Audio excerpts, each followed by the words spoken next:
இன்றைக்கு எங்களோட வீட்டை வந்து வீட்டு பூசை. அடடா என்ன போயிட்டு நானே ஸ்கூலுக்கு இப்போ வந்து நான் பார்க்குறேன்.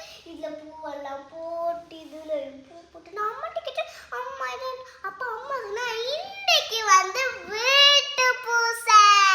வீட்டு பூசைக்கு மறக்காம பூசை செய்யுங்க. ஆனால் உங்களுக்கு புத்தகம்லாம் வச்சு கும்பிடுங்க. அப்போ உங்களுக்கு நல்ல வேற பழங்கள், வேற பிள்ளையாருக்கு சாப்பாடு, வேற உங்களோட வீட்டு தரப்பு உங்களுக்கு விரும்பின சாமான் அதில் வையுங்க. உங்களுக்கு பிடிச்ச சாமான் பிள்ளையாருக்கு என்ன பிடிக்குமோ அது தெரிஞ்சால் நீங்கள் அது வைக்கலாம்.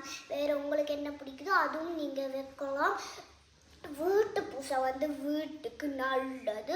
அதுவும் நீங்கள் உங்களுக்கு கடல்ட்டுக்கு வேலை செய்கிற எங்கேயாச்சும் இடம் இருந்தால் நீங்கள் அதில் பூசை செய்யலாம். உங்களுக்கு பிடிச்ச இடத்துல நீங்கள் பூசை செய்யலாம். உங்களுக்கு எங்கெங்கெல்லாம் நீங்கள் வேலை செய்கிறீங்க, உங்களோட கடை எங்கே இருந்தாலும் பூசை செய்ய மறந்துடாதீங்க.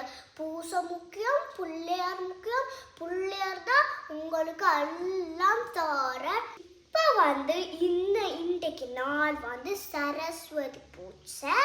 இன்றைக்கு வந்து நீங்கள் அம்மாலாச்சிட்ட எல்லாம் தருவா.